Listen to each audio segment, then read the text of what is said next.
Good evening. I'd like to call the order of the Board of Selectmen meeting for Tuesday, January 20th. Could we just stand for the pledge? Allegiance to the flag of the United States of America and to the republic for which it stands, one nation, under God, indivisible, with liberty and justice for all.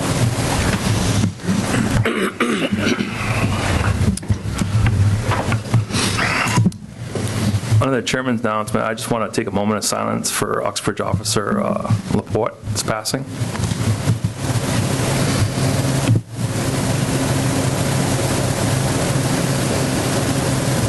Thank you. Next, just on the announcements too, just a reminder for Douglas citizens about their dog licenses and pet licenses. So they're all coming up. So number 4, underneath the citizens forum, anybody wishing to weigh on anything that's not on our agenda? Oh.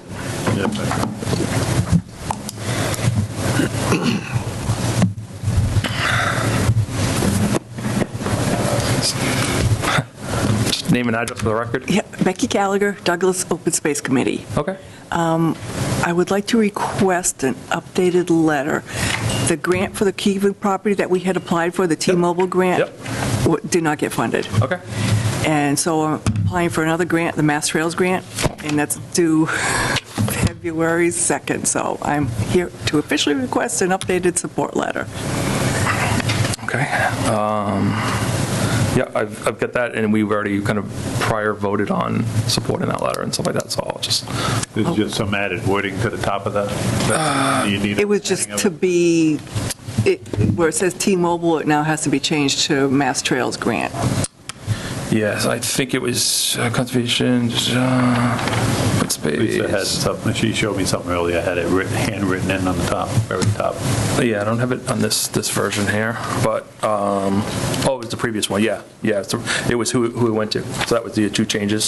So the previous one went to the mobile, and now it's going to the Mass Trails grant. Yep. Correct. No problem. Yeah, I wasn't sure the proper procedure. I'd just swing by tomorrow to pick it up and stuff like that, or if you want to take the copy. I just want to make sure Lisa has a copy of it.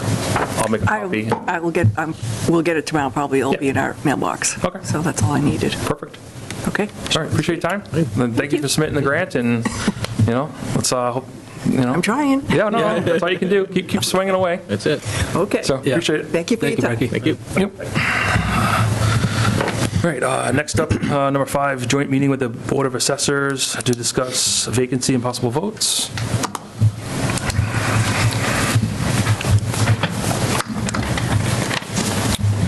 Good evening. Good evening, thank you. So unfortunately, we have an open seat on the Board of Assessors. Can you just introduce it? Oh, I'm sorry. Jack Blatchford, Chairman of the Board of Selectmen. Carol Field. All right. Cool. So, start over. So unfortunately, we have an open position on the... Good point. Oh. 7:04 p.m. Board of Assessors will open up their joint meeting with the Board of Selectmen. Yep. Okay. So I will try again. Take 3, yes. Unfortunately, like I said, we have an open position on the Board of Assessors that we need to fill. And currently, I believe there's one applicant who filled out an application who would like to join. He's been a former board member, so he's already certified, so he'd be able to step right in and start voting on, right away. So we met and we agreed that unless the Board of Selectmen have a different opinion, we'd like to move forward with that applicant. And I believe he's filling the term until the May election. Correct, yes, and then he'd have to run again, yes. Yeah. Okay. And he's aware of that. Yeah, okay. Any other questions? The current Board of Assessors makes a recommendation, I would support it. Good. Yeah, I don't see any other questions. The biggest thing here is he would be able to start right away. If another person came on, it was a vetting process of getting up to speed with everything in the town, a month, and then to pass the exam, which would be another month. So it would be about 2 months. So it would be end of April, and then he'd have to vote in May. So. All right. Okay. Entertain a motion to fill the vacancy with Mr. Griffin. Make a motion to appoint Arthur Griffin to fill the vacancy on the Board of Assessors. Second. All right, motion by Mike, seconded by Hal. All in favor? Aye. Aye. All right, 5-0, we're good. Close the meeting? Close your meeting. Make a motion. I'll make a motion to close the meeting. So moved. Thank you very much. Thank you guys for your time. Thank you. All right. Then you assess the situation. Yeah? We're back. There we go. All right, number 6, assessor department update. This is like 2 birds in 1 stone. Good evening, yeah. So, well, obviously now we're working with a full board now, so being a 3-member board, that's really appreciated. We can, keep the business going. If we have one absence before, we're kind of get rung to a standstill. We had to cancel all our December business because we just couldn't get a quorum. Yep. So appreciate the filling the board. Our office, obviously, the bills went out between, they went actually out on Christmas Eve. They hit the mail. I think they hit my mailbox Saturday after Christmas, so everybody's got their bills. That creates a lot of foot traffic in our office. Generally, people have questions with their bills, questions with their assessments. I've done a few house visits already for abatements, and I have half dozen or so more that have come in. The abatement deadline through you to the public, February 2nd, have to be in my office by 4 p.m. So typical routine on any kind of deadline day like that.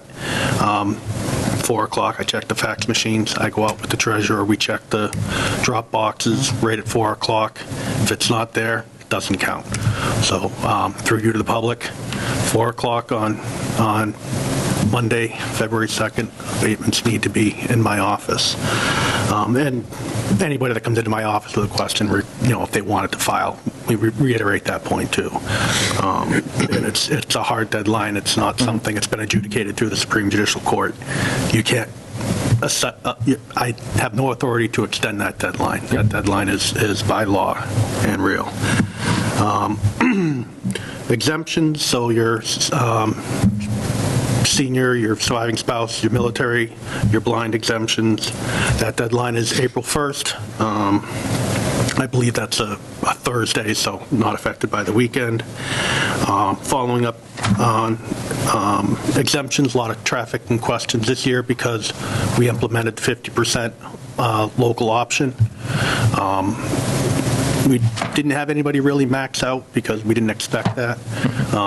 But, people are saying I was $175 forever. Now I'm, $221.83. Where's that number come from? So we expected that. We knew that. It did implement seamlessly. We training Jen on how to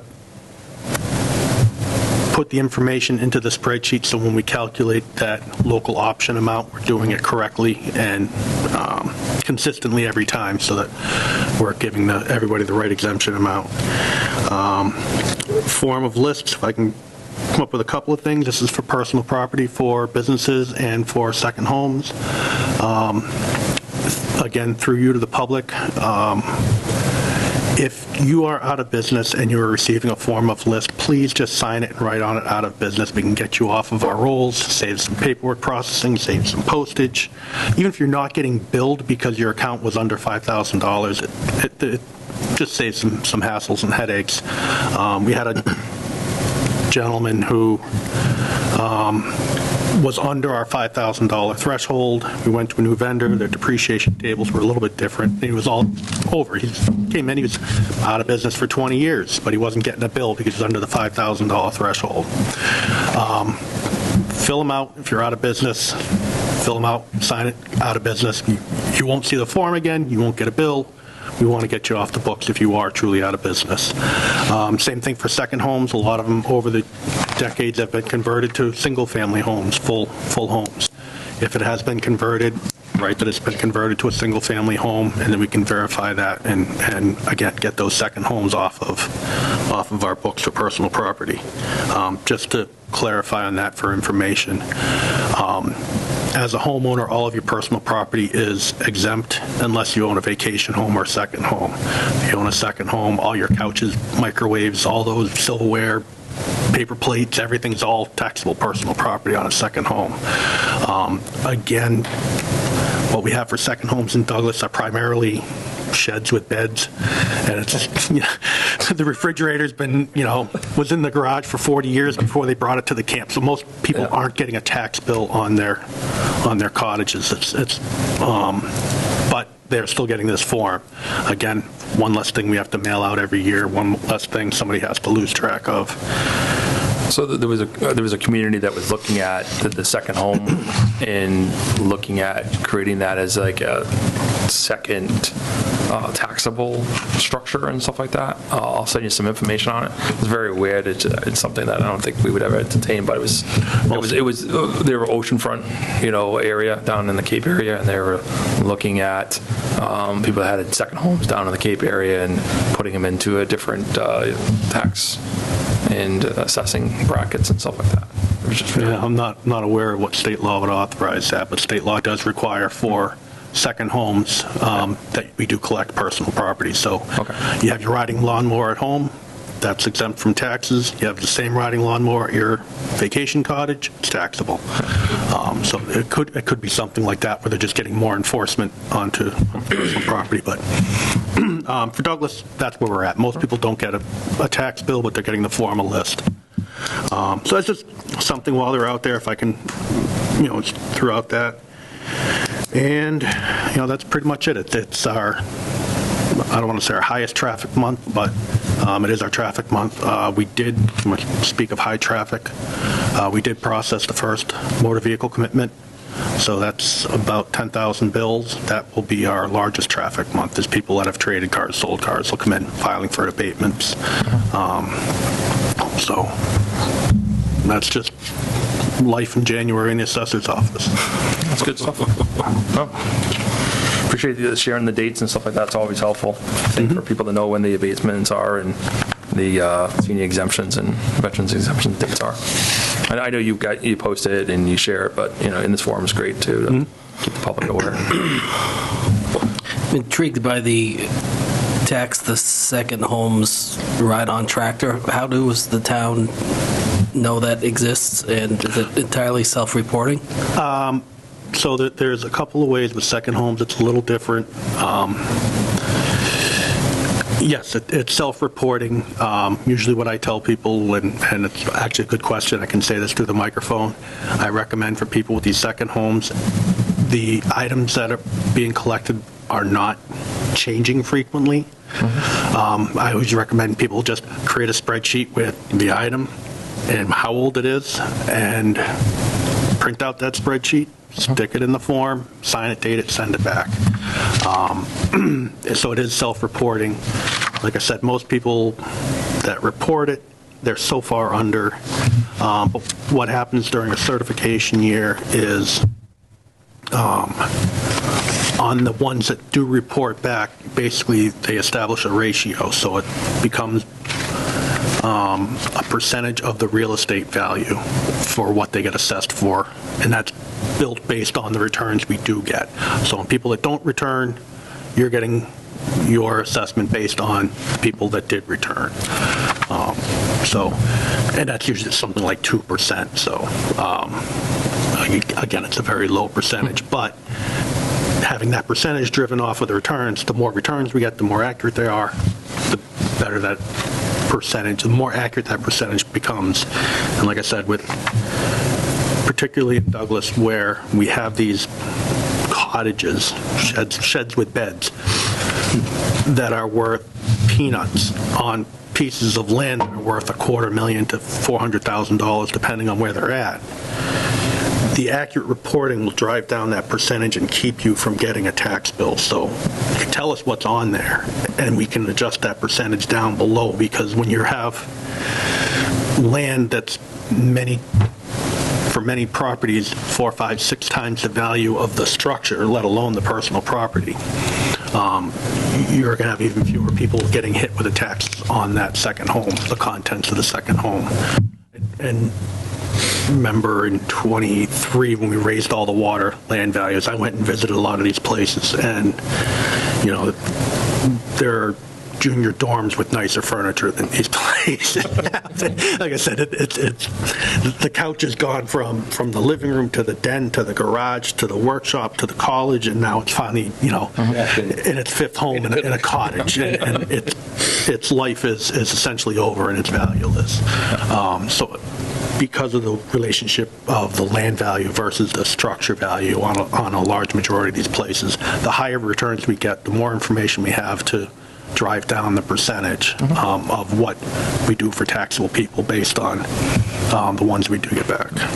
You just highlighting something that you triggered on was people looking at their field cards, like if they took down the pool, like if they had an above ground pool or shed, that they could just make sure that they fit, you know, field card that data with you is accurate. So little things like that. Yeah, generally speaking, things that can come and go in a weekend usually don't. We may list them on a card, but they're probably not a value. Sheds under 200 square feet, the board has a policy of not taxing because you don't need a permit to build a shed under 200 square feet. So if we can't capture every shed that's under 200 square feet, we're not going to tax any.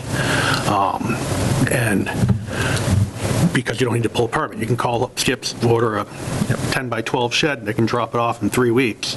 We don't know. There's no permit for it. There's no record. Nothing triggers us to go out and collect that data. Same thing with above ground pools that they go up and down in a day or a weekend. It's too difficult to track items like that.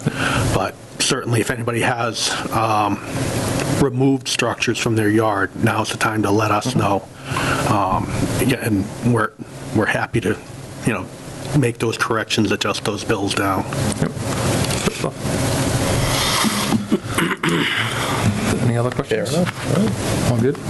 Huh? We're good? Appreciate your time. Thank you. Thanks, Chris. Thank you, Chris. Good night. Thanks for the update.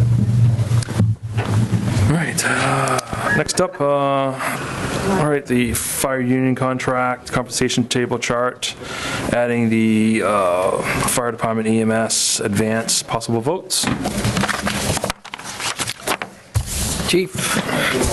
Hello, everyone.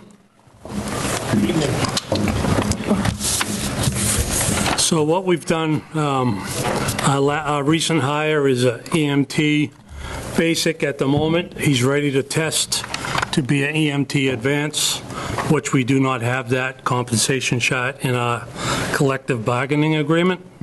So once he does pass, we're looking to implement this compensation chart into the collective bargaining agreement.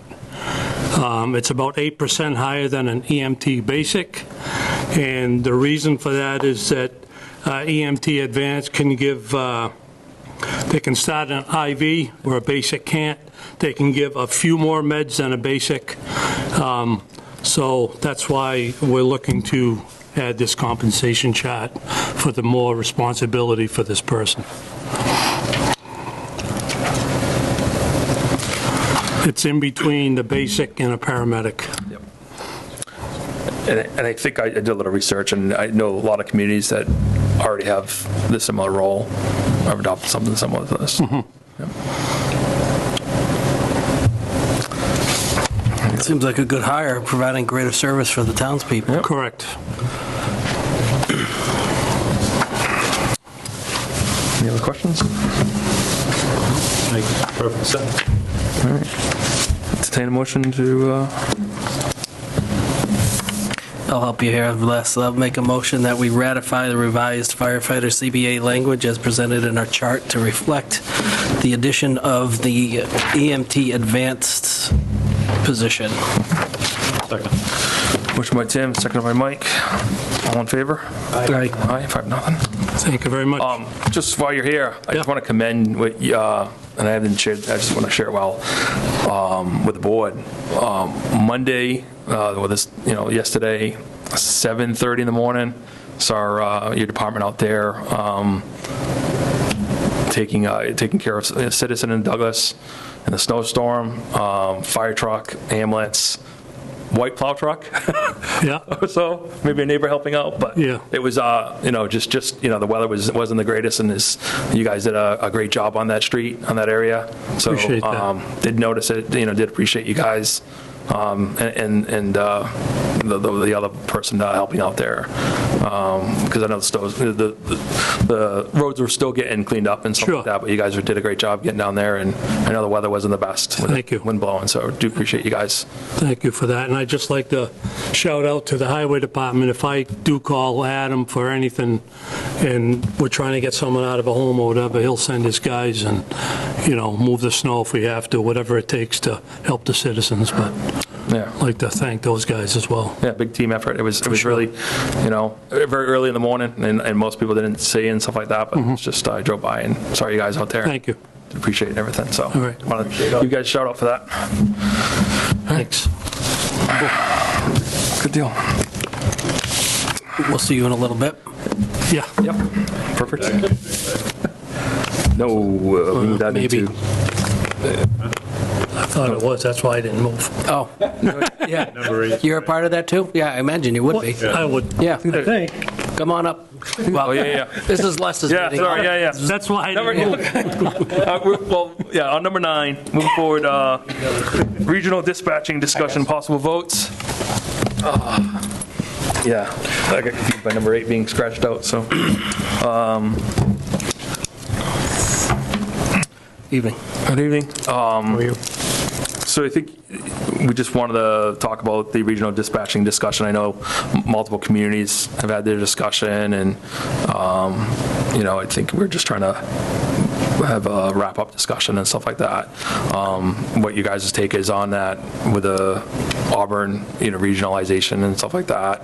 I got my own view. I think the benefit of having local dispatching here and stuff like that as a recruiting method, I think is a real positive, but I just want to. Yeah, I think our general concession after listening to everything that was presented to us is it's early in the game, I think, and I think there can be some pros and certainly cons to it, especially for us right now. I mean, if we jumped right into it, it would certainly change the way the police department operates 24/7. So there would be some drastic changes. For me, there's a lot of unknowns at this time, so I would prefer, if we can, wait and let's see how these, departments that did join the regional dispatch, how they make out. And, 2 years down the line, 3 years down the line, they come to us and say, this was the best thing we ever did. This is great. We're saving money. It's working out great. And, then we can take another look at it. But based on what we know right now, I just don't have enough information to know that it would be successful. And once you give it away, you're not going to get it back. So I would rather wait and see how it works out, and then make a better decision at that time is where I'm at. Options open to come later. Well, we can always join. They won't hesitate to take somebody. It's easy to join, but it's hard to come back to unjoin. So I want to be sure before we make that leap that it's the right thing to do. And right now, I just don't have enough information to do that. And I've talked to chiefs that have regionalized, and you get mixed reactions. Someone likes it, others wish they could get out or go somewhere else. So, and just for the folks at home to realize, and the regionalization that it's in Auburn, it would be Rutland's part of that co-op, and I forget the other, I think Auburn's part of the co-op. I think they're up to 11 towns. 11 towns in that co-op, yeah, and stuff like that, so. That one is up to 11 towns so far, and I don't know if they plan on growing from there or not, but 11 towns is a lot of towns to dispatch for. Oh, yeah. I mean, you guys hear the scanner, or you see us out on the calls, police and fire. I mean, for a small town, we're pretty busy. Yeah. When you're running a center with 11 towns that are bigger than us, it's a lot of work. Yeah, my personal concern is always, when you give up locally, then if things don't work out, you got to come back. But also the familiarization with the town, and two towns is regional and stuff like that, or maybe three makes more sense. They could really get the aspect of where the town's located, but in that bigger pool, When you as a resident call the police department, you're going to get a dispatcher who knows the location that you're talking about. You can use nicknames for, you can say Bad Luck Pond, and they're going to know where you are, right? You're not going to get that from a rec center. Not in the beginning, anyway. We've got a pretty good system, great team as it is. Like you say, for a small town, you guys are busy all the time. And I think the way it's working right now is the way to stay with it. Agreed. You can say Bad Luck Pond, you can say Thompson Road, and people know it. And you get into just being a number, especially when there's a life on the line. Even businesses like landmarks, right? GBI or the modular homes, an area, buying gear, just past, Capitol on, that's what you're going to get. Yeah. Whoa. Well, no, and I even say, we just had in the past, 2 years, right? The incidences up on the state forest area. Yeah. Right. So, person trying to describe, Moss Pond or where they are, or the nick, by the certain area, So the familiarization is the thing that we could be giving up and stuff like that by jumping into that pool. Definitely. At that point. So, I think that's it. Mike, anything to add? I fully agree. It's way too early to try to make that kind of a decision, and the personal touch that you get from the local dispatchers is extremely important. If somebody called in and said, hey, a car just went off the bridge up by the park, if you're outside the town, you're not going to know, but that was a critical thing that you get there quick. Going on the bridge or whatever. Yeah. So, no, I think that we can continue going forward with local, and I think that makes sense. And we can have open discussions as things evolve. We have no problem coming back because we'll hear from our colleagues how they think it's going, and we can report back to you. But for right now, I'd appreciate the opportunity to stay as is. You guys are going to know better than we will. Yeah. And there's always the honeymoon phase, and then it's that 18 months after phase, which is always what concerns me. There's an advantage sometimes being the first one, jumping in and making those collaborations, but sometimes it's not the advantage. And go ahead, John. Yeah, I agree with the chief. We don't want to rush into anything, with 10 or 11 towns. I like to keep an open mind. I've talked to other fire chiefs, and there's goods and bads, just like the chief said. When you get a large-scale incident, you do have a few more people right there with you to help you get through that. But I wouldn't want to rush into and then be sorry we did it. Rather do some more homework and then come back, like the chief said later on. And then if it's worth it for us, we can get grants, technology, equipment, then maybe that'll be the time. See how the system develops. It's also for, the advantage of what we have right now is recruiting, get someone, their feet wet, right, into dispatching and seeing it, And right now, we have a great core of dispatchers, professional dispatchers, and I think the last 3 interns that we had ended up staying on as part-time dispatchers. Criminal justice majors, but they, as part of their internship, will get them all the certifications, and 3 of them ended up staying and are working for us part-time right now. So we do still have a good feeder system with the dispatchers because we can use part-time dispatchers and if we have an opening, but we're in really good shape right now when it comes to dispatch. All right. Yeah. I think that's it. We don't think we need to vote on anything if we're going to keep it as is, unless Matt wants to. All is good? No, I think I've said twice now behind this microphone, so I'll just reiterate my point. I think a lot of things can be trained through, can teach people a lot of things. I have two strong concerns about the model that's being used. One is I don't believe a 3-and-3 staffing model can be easily populated or will function. And that will cause tension, and I don't really believe that the governance model is anything I want to sign up for. Some of these things work really well in a small region, small towns that are all very similar, and everybody kind of knows each other.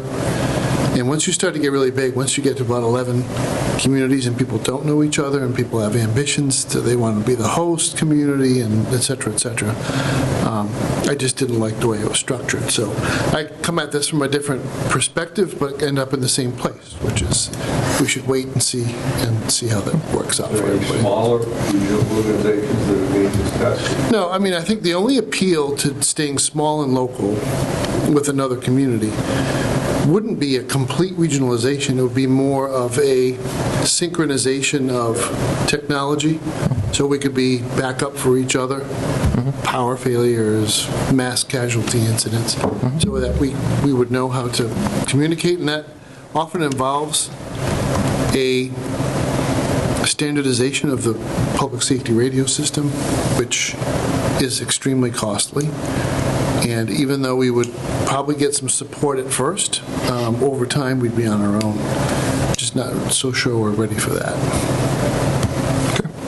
Oh, appreciate it. Our neighboring police force and fire departments, do they operate on the same system we do? Or when I say neighboring, Uxbridge, Northbridge, Webster, are you interoperable? With some. We can firewise, we can just talk, we can switch and talk to all those towns. You guys have a certain challenge. Yeah, and frankly, when we go over, like, if we went over to the other towns, you can kind of communicate via the scanner, so they can monitor us, so we're so close in the dispatchers, and there's LPS 7, we can go over to our dispatch if we had to communicate a message, but through the scanner, we're still getting all their transmissions. So we monitor every town that we touch, so we have their communications in the car. If we can't actually get on their frequency because they're high band or low band or P25, there's numerous, if we're not able to talk to them directly, we're able to do it through our dispatch, but we're able to hear them. Okay. So, and for the most part, if it was a large-scale incident, like if we had to go to Webster and we weren't able to communicate with them from our car because they're P25, we would go then. We have a couple of portables for their department, so in case they needed us, our people, we could go over there, grab a portable, and then we'd be able to talk to them. So it just, to answer your question, it depends on what town we're in. Not all of us are interoperable right now with anybody. So it would be the same thing for Uxbridge and Northbridge or whatever. Some might be able to talk to us, some may not. Yeah, where my mind was going there is instead of chasing the 11, right, let's lead and build our own thing with us in control, where we control the quality of the people and the service. Right. That's where I would be comfortable with. Yeah, and that could be an option down the road. I mean, that could be an opportunity. Yeah, but there's hardware issues that make it kind of... There is, and what would come up with that, if we were to do something and that would come to fruition, there is money from State 911 who will come in. If you're going to regionalize and you're going to host, you can apply for a grant through 911, just like this rec center is doing out there. They're applying for a grant to, get the building, get the equipment, and that's where the money from the infrastructure comes from. So there is a possibility to do that down the line. You just have to work with 911, hope that you get that grant, and then they do the interoperability for those towns that would be in that rec. A lot of homework to do on it, though. Yeah. Yeah, I don't want to. No, but... Yeah. Yeah. Always. But the option's there. That all makes sense. Cool. Anything else? Okay. All right. Well, I appreciate your Thank time. you, guys. Appreciate it. Thank you. Appreciate it. Thanks.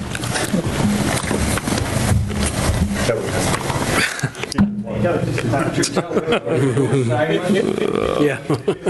All right. Let's moving forward. Number 10, Conservation Commission, full member appointment of Kate Rowland. Possible votes. We have Kate with us. I wasn't sure if she was going to attend, but if you guys are familiar, we appointed her as an alternate member She's, A few months ago, right? yeah, probably several months ago, almost. She was here. Yeah, probably almost a year ago. She's, I've seen some tapes, she's been in meetings, she's, and I've talked to her a few times, so she's really picking up. This is due to an open, recent vacancy that we're moving her up from an alternate to a full member. So, Make a motion to appoint Kate as a full member with an appointment for a term ending June 30th, 2027. all right, motion by Tim, seconded by Ross, all in favor? Aye. Aye. Sorry, 5-0, we're good forward. All right, Curious, where'd you get the date from? They handwritten on the, thing, top there. All right, yeah. All right, number 11, draft of the cannabis policy and/or bylaw, second reading. I should have asked the chief about that, his thoughts on the consumption establishment. Future meeting. I'm going to build Future up. meeting. In the mall. Yeah, It's not on our agenda, so we, yeah, I don't want to put them on the spot like that. yeah, that's not fair. So,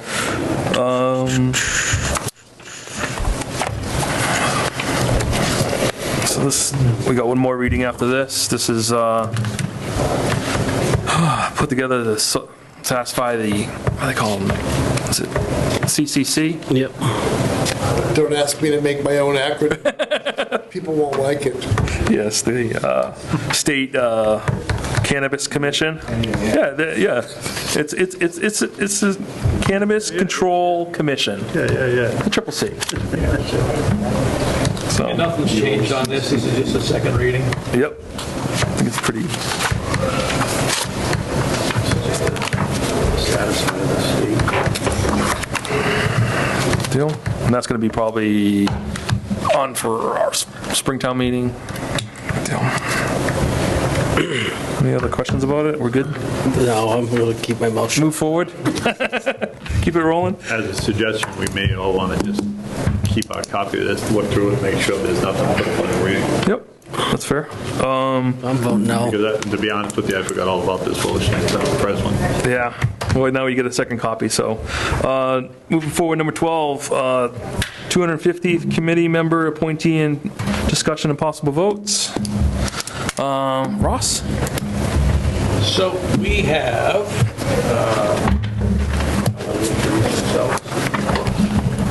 Randy Smith, 45 Manchog Street.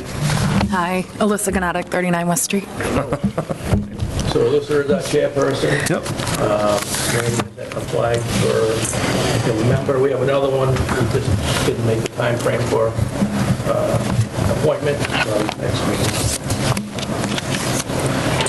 Is there 5 of you guys now? Well, So there will be 5. 5? Yes, there's another person. Like I said, this time couldn't get on the Things I printed out for you guys. get the application in. Oh, so you I only get have Probably next meeting we'll have another. a 6th member coming on, possibly? Fifth? 4 copies. Okay. Yep. Russ, do we need to approve them, or can we just give you and the committee a carte blanche? I mean, if you Your map want, shows. that's cool. Is this another? This is 3 Smiths. Change the name of the town, too. I was going to say that. You know what I mean? You know? Investigation. Luckily, we voted on the name of the committee because, we have to change the. And that's going to be another topic of discussion. Well, it's going to end up a topic of discussion because if you look at the heading of the paper, the new name that they wish to change. Okay. But there's a process they need to do on their board before they get to us. Yeah, and I think you'd have to then make sure that Gene is able to do all the. Yeah, so I kind Stuff. of ran it quickly by Gene. Yeah. And she said as long as the use of the funds Yep. doesn't Committee. change, it's not a problem. Okay. Good. Okay. Cool. So I guess we're looking for, again, appointing Randy to the board, and if it's, you want to be carte blanche as far as the the other member being appointed, that's fine too. I can go over the I personally think overreach is not necessary, that you guys are working together and... She's participated in a couple meetings already, and it's like there's no other applicants that are jumping in at the moment. Oh, no, this is a hot committee to get on. You can come in too if you a want. little bit. You watch, you guys build Don't something undersell great. us, People will Ross. come out. Yeah. I think they're just on the sidelines due to the winter, you know what I mean? Okay? Once the spring hits, they're all You're going lucky to to make it in when you did, Randy. Appreciate it, Mike. be, yep. Hear about all the stipends involved. No, I agree with Tim. If you got more members that want to step up, just you guys as a body, as a committee. Do we want to make the appointment of the second person prior to getting the application? Just to keep it somewhat formalized, or you comfortable with just doing it without an application, or she's not even here? I think the judgment of what Ross is familiar with that group. The chairwoman, anyway. Yeah, you know what I mean? And you as a chair, you know what I mean? If you're comfortable with both. Quite a bit to the board too, as far as connections and resources and stuff too. So, Yeah, my question is more procedure than anything else. Yeah. Nothing. I don't even know who the person is you're talking about. So. Anyways, why don't we start with Randy first? I'd make a motion to appoint Randy to the 250th committee until the name changes. Second. All right, have to come back. All good stuff. All right, motion by Mike, second by Tim. All in favor? Aye. Hey, we can do the other person that you have. What's her name? Sheena Bass. Sheena Bass? Okay. Make a motion to appoint Sheena to the 250th committee until the name changes. Second.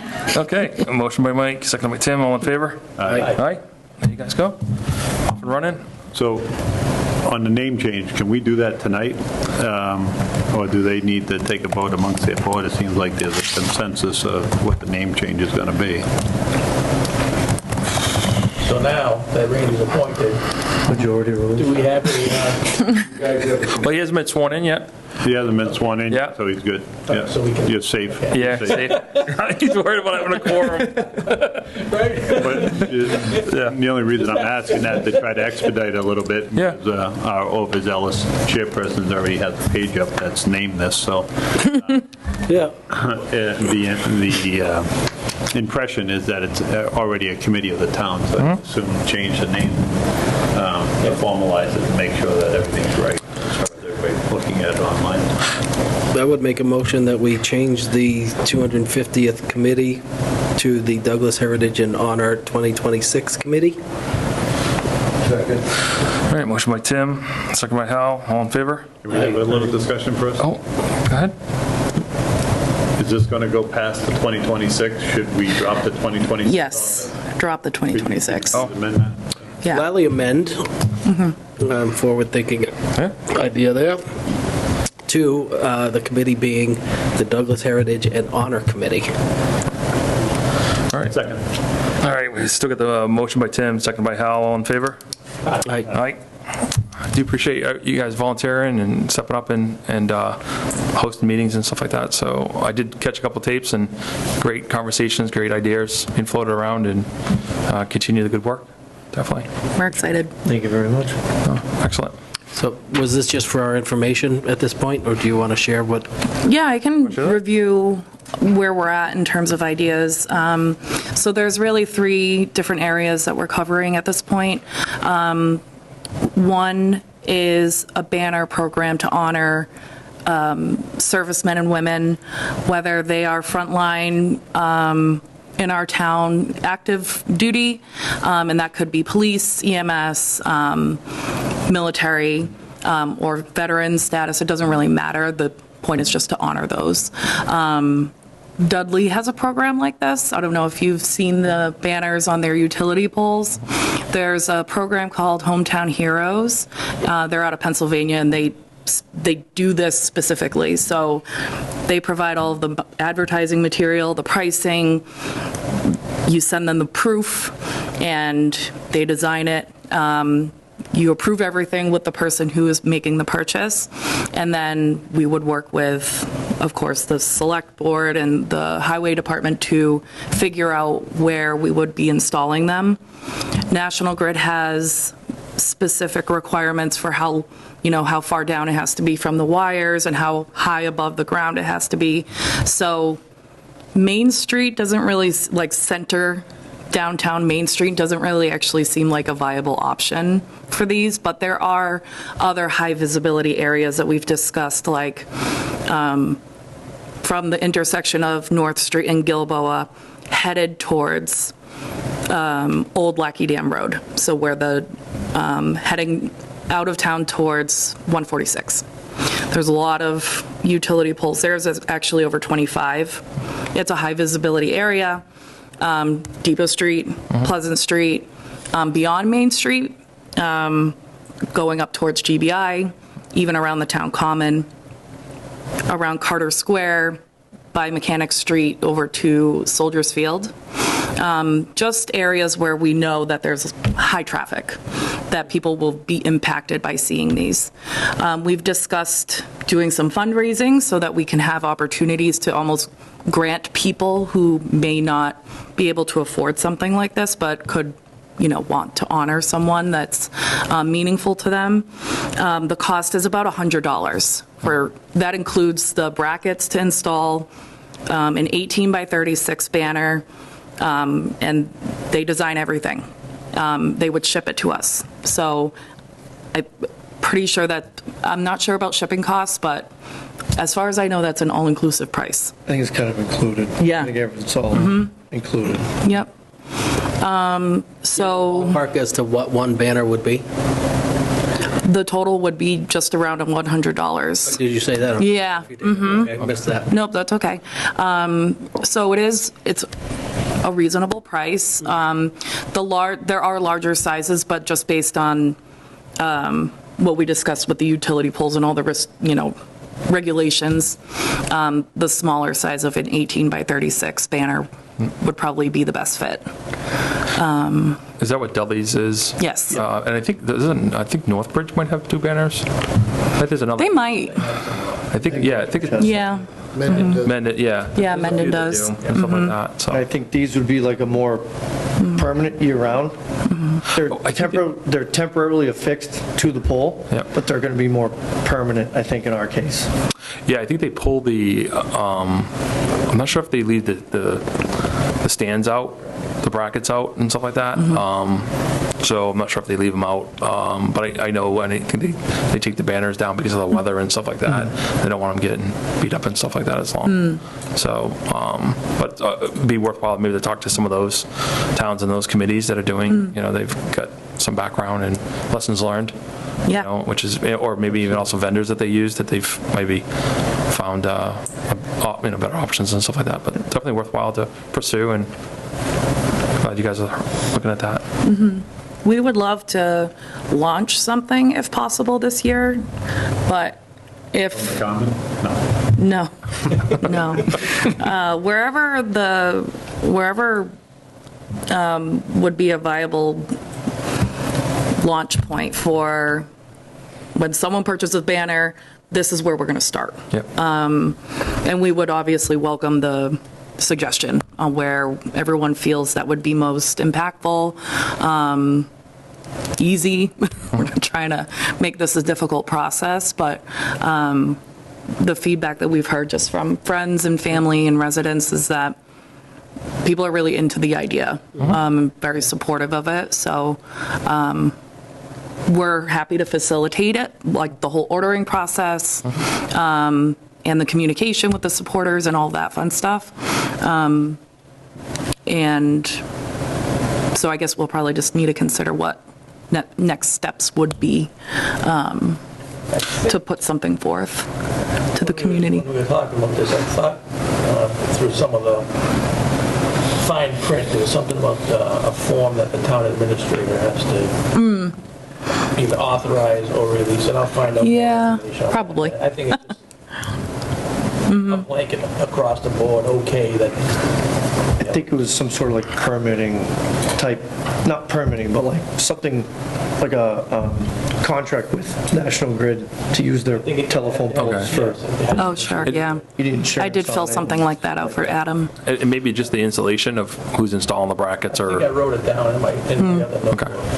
you know, I'll look into it. yeah, just whoever installs the brackets and working with the grid. I'm not sure if the grid installs it or if it's a contractor for them or if the town's going to do it. You know what I mean, so I think just coordination on that piece is always necessary. Can you It think might of, be a release that they're not responsible. Correct. Should something, if their pole falls down and wrecks the banner or something, I think that's written in that. There's something to that effect. There's something, some sort of fine print that is written in somewhere. can you think about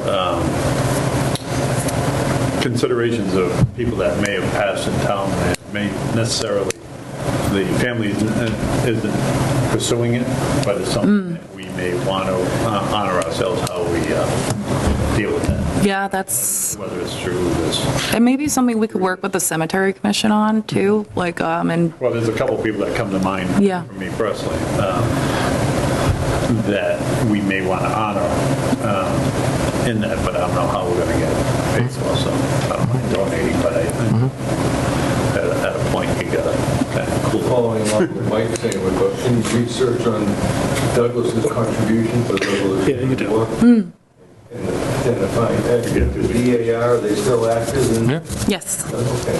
Fine, by the soldiers, to be curious, what happened to them, how do they, yeah, after their service, and...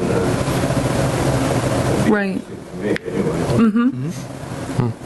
You're going to plan on doing something? We would like to, yeah. We're going to, once we kind of have a process set up for what this looks like, we would absolutely want to dive into that and do fundraising and approach businesses potentially to support. And I'm not really sure what other, support that may exist out there in terms of, I don't know if there was grants or, things like that. I have no idea. But- Yeah, and Sheena, our other team member, she works for a veterans nonprofit. Yeah. So she's doing a lot of research for us currently to kind of help answer some of those questions.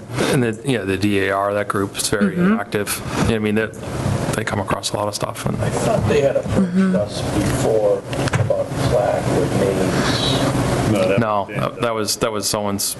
No, it was a woman. I will tell you the last DAR, they were doing quilts for veterans up at the town common, the second congressional. They meet there sometimes. They're really knowledgeable, and it's a good sized group at. And their knowledge base and stuff like that regarding supporting veterans, and they might have a ton of background data and history and stuff like that could be tremendously happy. One of their members. Yep. Yeah, and Ross does a great job fundraising for you guys as well. Yeah, you got that check yet? Did a good job right here at the table.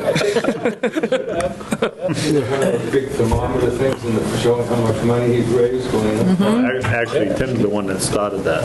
That's right. Well, I think he opened the door and he needed some seed money. I think that's the way we looked at it to definitely support the I group. applied for a grant. I think we got granted something. Yeah, through the cultural council. Excellent. Yeah. Yeah. Worthwhile. But I've been selling these little pens I thought were kind of cool with a description of Old Glory on it. I just got them on the counter at the shop. They're almost all gone. Good. So I'll be making a trip up here to see Gene pretty soon. Just one thing on your notes here. Can we do a parade, the Memorial Day parade, sooner than the one that's posted? Sure. Did you look at the date? Did I put March? No? 2030. 36. Oh, We do that one too. yeah. Some of us might be retired. Yeah. Might be, Fat finger that one. You know what I mean? I hate to set up a future board that, hey, this was voted on in some minutes. Sure. You want to do it this year? Yeah. Yeah, I think it'd be cool to kind of do and stuff like that, but there's a lot of coordination. Just a trick to make sure we read it. Yes, I'm just testing you. Good eye. This sounds all great. My only thought on the banners would maybe plan to make it contiguous as you branch out through the town. That there's not little pockets, but that there's a Right. rhyme or reason to. Agreed. So, Yeah, not just kind of like randomly sparsed all over the place. which might be okay too, but. Yep. That's why we're trying to start. Monuments too, so Yep. that might be a focal area. Yeah, it's been from there. That Also- makes sense. That's why we're trying to think of like a starting point to start and then leach off of that. But then some poles don't have the height dimensions to put a flag on. Yeah. I guess there's a bunch on Main Street that don't have the height requirements to fit our flag on. So you're going to be 13 feet from the ground to the bottom of the banner. Okay. But then they can't be more than like Top of the banner has to be 16 feet or 18 feet or something. below the wire, so many feet below the wire, so. So many, that's what it was. Some of Yep. the banner is going to be like. Yeah. So you got, Yeah. Well, I think, talking to other communities and stuff like that, I mean, because I'm not, we work well to see what their banner sizes are. You know what I mean? Maybe there's some adjustments that you guys can pick up with additional poles or look at the lane that you guys want to go through. But I definitely think it's all great ideas. And let's definitely make the town. Well, the ones in Dudley are facing the sidewalk, not the street. But I wonder if that It could be. Yeah. Oh, Do they have them on the inside? They're not out on the road to worry about vehicle traffic, so that gives them a little Very true. in order to lower it. Right.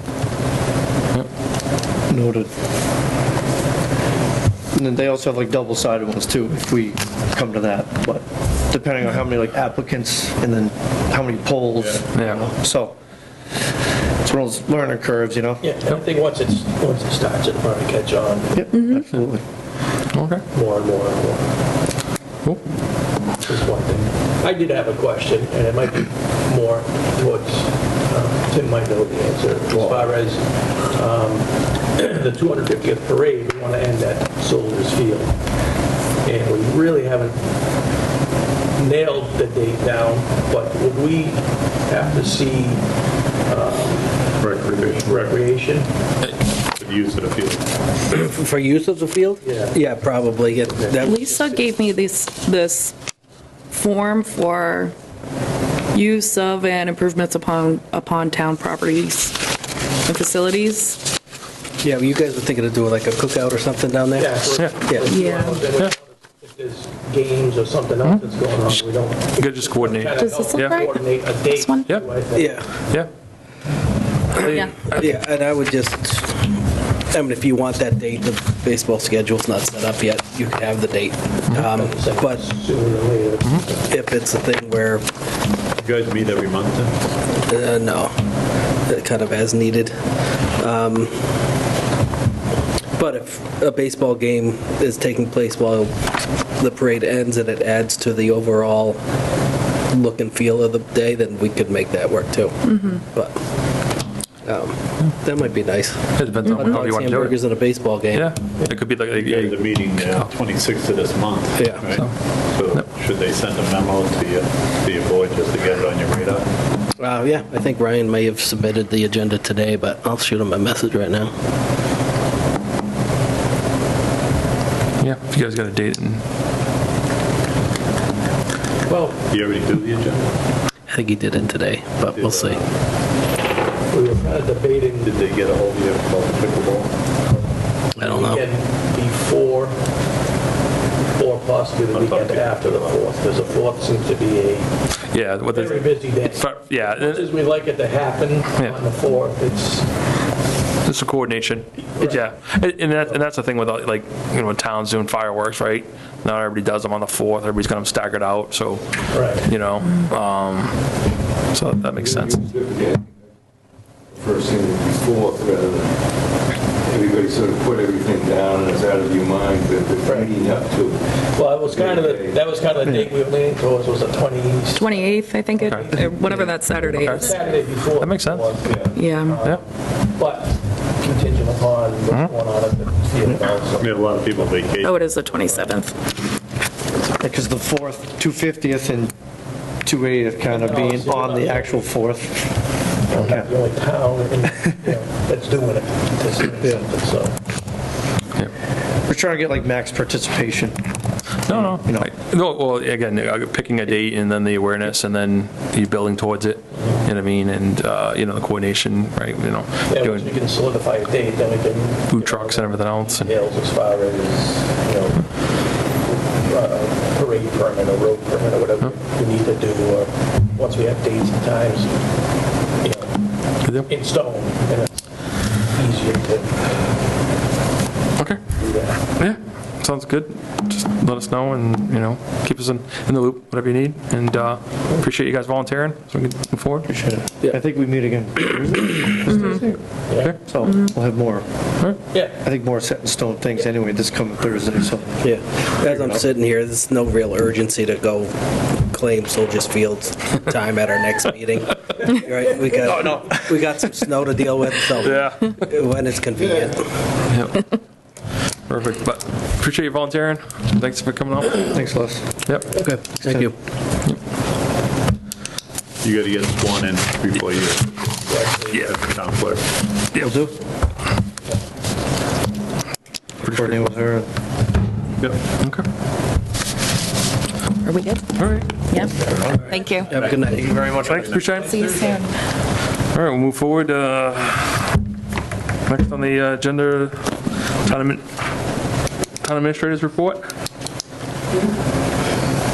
Yeah, I know. Let's go. Speaking of snow, we are currently just about $40,000 in the hole in the snow and ice account.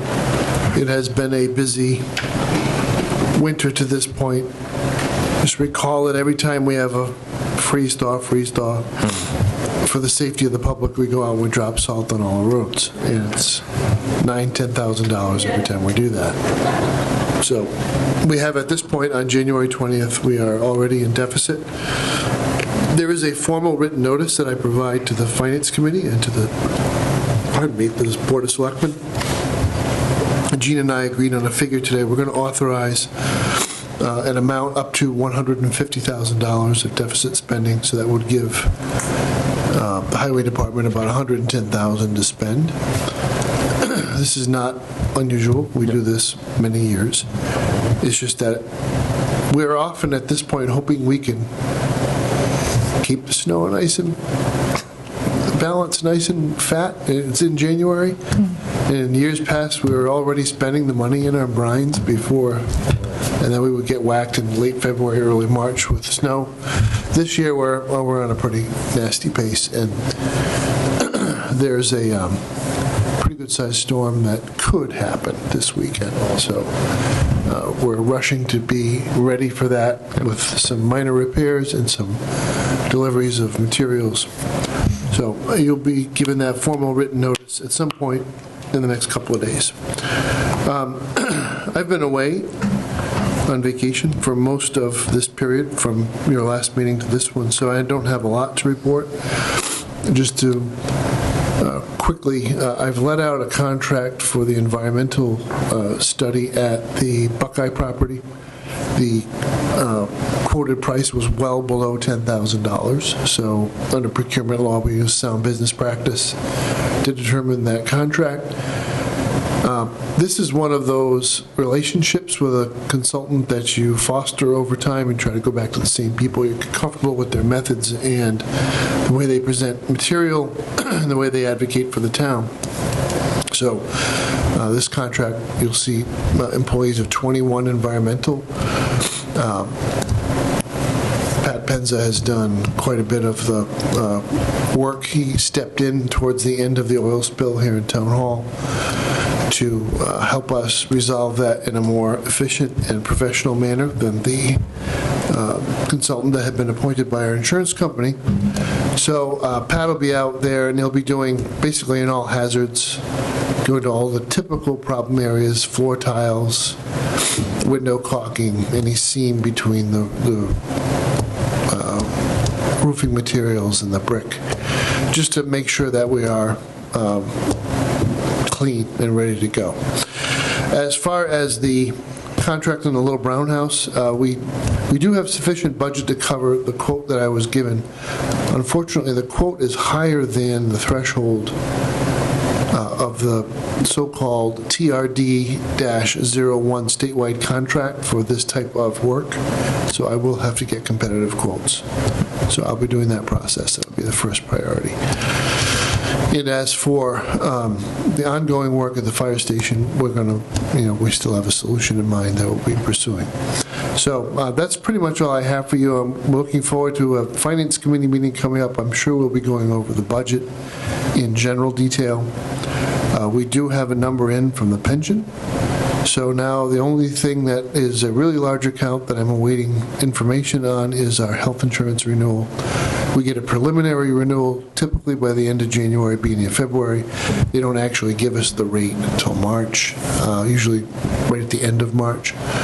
So right now I've factored in a 12% increase just to be on the safe side, because that's what I've been told all along. Other than that, Mr. Chairman, for the sake of brevity, I'll stop there. Okay. Any questions? We're all good? Matt, on the Brown House, we knock it down in that proposal. Is there any, or will there be any language in regards to smoothing it out, planting grass, or is that going to fall on the highway department? I would say that once the site is remediated and certified as cleaned up, we'll have highway take care of the landscaping. Yes, okay. Because the quote I was given kind of ends at disposal, and the report, the final report, chain of custody, and all the rest of the paperwork was, right around $61,000. And we have about a $70,000 budget for this. So I don't want to add too much more scope of work. We're just leveling and planting seed, I would imagine. Yeah, we're going to have to remove the foundation and everything, so. Yeah, it's all stone foundation anyways. And then I have assurances, by the way, from the highway superintendent that he will not remove the large trees, because he doesn't need to. Oh, okay. Oh, yeah. The trees are there. They're pretty tall. I think they're old trees that we use for boat mast for the sails and stuff like that. Oh, yeah? Yeah. No. I think that some of the size trees and stuff like that, because they're very straight. So, no, it's good. It's worthwhile to move forward on that. No trees. Yeah. Any other questions? Oh, good. All right. Number 15. Any topics not anticipated 40 hours in advance? Any roundtable items, discussions? Are we making out with our stocking of the ice cream pool? We're going to be there probably the end of February. You know what I mean? I haven't had a chance to swing down there. It's been a little cold. Me and Hal might want to go down and get an ice cream. I think I dropped off pies. I did drop off pies in the December timeframe. So.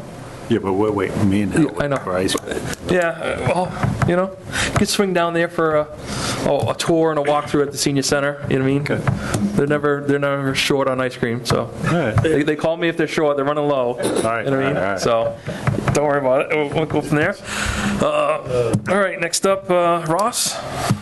All right, I will make a motion to move to executive session for contract negotiations for our town administrator and our deputy fire chief, and to reconvene into open session for the sole purpose of adjournment.